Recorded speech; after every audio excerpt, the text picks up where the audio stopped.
Hey guys, welcome back to the channel. So a couple of hours ago, the UK Prime Minister Sake Starmer just announced more plans to reduce net migration.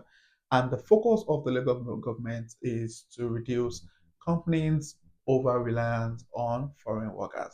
So they're looking for, they're planning on implementing certain policies to help reduce net migration with more focus on reducing organizations relying so much on overseas worker to fill in some of the vacancies.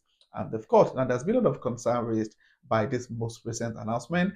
And people are a bit skeptical about the fact that why is the government looking at reducing net migration, legal migration to be precise, and they are not as strict as they are with illegal immigration into the United Kingdom. So I'm going to share with you the full details about the conversation by the Home Secretary and also the Prime Minister around reducing net migration. And this particular information was released a couple of hours ago. So if you're currently in the UK as an immigrant looking for work, trying to get like visa sponsorship roles here in the United Kingdom, then you should want to stick to this video. So it gives you more, informed perspective about what it takes to landing a job with visa sponsorship in the United Kingdom as an immigrant. If this sounds like something you'd like to know more about, don't go anywhere, keep watching to the end. And if you're coming across my channel for the first time, do also hit on the subscribe button to join the amazing growing family. And for my return subscribers, thank you guys for being here. I really do appreciate it, guys. It's no longer news that one of the major agenda of the Labour government is to reduce net migration, and there has been quite a number of policies implemented by the Conservative government a couple of months ago. And when the Labour government got into power, they've also retained some of those policies. And based on a particular speech made by the Prime Minister Keir Starmer a couple of hours ago during a conference, he also re-emphasized on the fact that more plans that will be implemented to reducing net migration, and the strategy they're trying to make use or trying to like harness to make that happen is to reduce companies over reliance on foreign workers. So yeah, let's have more look at some of the conversations around this. Now, Sir Keir Starmer will promise to bring down net migration, saying he's not relaxed about some industries relying on overseas workers. The Prime Minister will set out measures to cut over reliance on migrant labor and boost the training in the UK to fill vacancies so that net migration will fall. Now, for those who've been following this channel for a while or following the news, one of the things the Labour government is so keen about is organizations training those who are residents in the UK, basically training UK nationals to be able to fill some of the vacancies across the sector. Now, a couple of weeks ago, I shared about some of the industries that are over reliant, industries like hospitality, healthcare, um, engineering sector, among many others. Now, these sectors are very much reliant on foreign workers.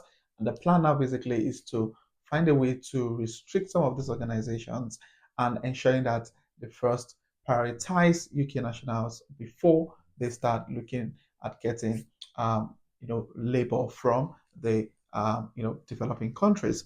Now, it will set out measures to ensure visa policies are linked to skills and labor market needs, so the immigration is not used as an alternative to training or tackling workforce problem. Now, this is what the UK Prime Minister said. He said, "I have never thought we should be relaxed about some sectors importing labor when there are millions of young people, ambitious and highly talented, who are desperate to work and contribute." Now, this is one thing that I say a lot when it comes to like conversations around why some organizations or why some sectors are over reliant on foreign workers.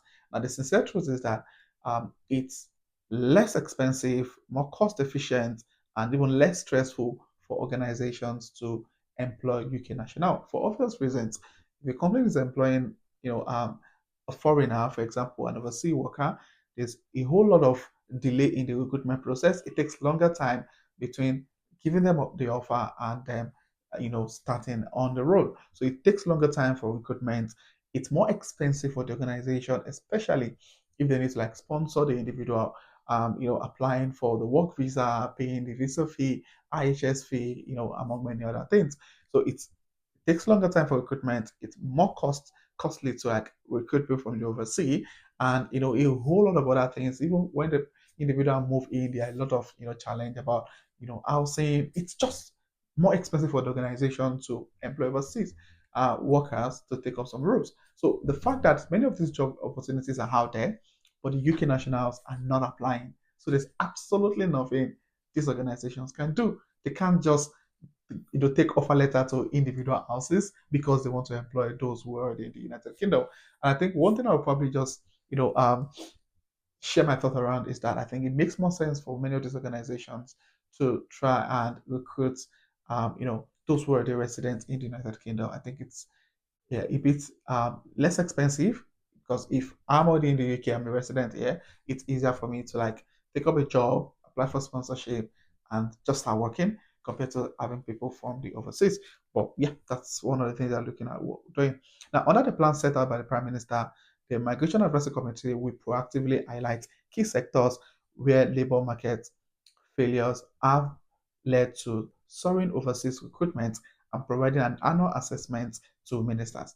Now, the government will also change the rules around migrant sponsorship to ensure guiltily um, employers guilty of flouting employment laws are banned from hiring from abroad and continue to clamp down on existing sponsors to make sure they comply with their obligations. So the Prime Minister also said he's also expected to say it is the policy of this government to reduce both net migration and our economic dependence on it. I have never thought we should be relaxed about some sectors importing labor when there are millions of young people, ambitious, highly talented, who are desperate to work and contribute. The word desperate to work and contribute, I don't know how true, how valid that is, but yeah, they claim that they're desperate to work. But the truth is, how many of these UK nationals actually applying for some of this job? Many of them have even choose to like do reduced hours instead of working full time. I've got lots of people I've worked with in the past, in the professional space here in the UK that probably do part time or they choose to like work on bank so they don't have to like work the full 40 hours, 37.5 hours a week. So yeah, that's really the situation of things. So there's more plan to reduce net migration, and I think most of the people that have really been affected by some of these are those who recently rounded off their master's program or are students already. Because the truth is, even though there are in quote loads of job vacancies out there, it's quite difficult for so many people to take on some of this employment because of visa restrictions. Most of these recruiters, the moment they are aware that you don't have visa and you're looking for sponsorship, they either ghost you or you just don't hear anything from them. But the sincere truth still remains that there are some sectors, and I think this is one thing the immigrant need to like focus on, especially if you're in the UK on a student visa. There's certain job roles and certain sectors that are in dire need of individuals, and it's important to like build up your technical skills towards those fields like engineering, like building and construction, hospitality, health and care. There are lots of opportunities in those fields, and I see people who have, the right mindset, but don't have the right skill set to take on some of those jobs. So I think it's high time to start building up those technical skills so as to give you some level of competitive edge when you start pushing out application towards those sectors. So if you're struggling with landing jobs and you've been applying and you're not getting interview invites, then the same thing with your CV. You might want to check out the description of this video to get some help with creating a master CV that will definitely give you some level of competitive advantage on your next job application. And I hope you guys can actually leverage on some of the opportunities out there and get as much, opportunities under your belt and getting certain job roles. So if you have any questions, please set in the comment section. If you're coming across this channel for the first time, do well to hit on the subscribe button to join the amazing growing family. And my returning subscribers, thank you guys for being here. I really do appreciate you guys. So this will be the end of this video, and I'll see you guys in my next video. Thank you.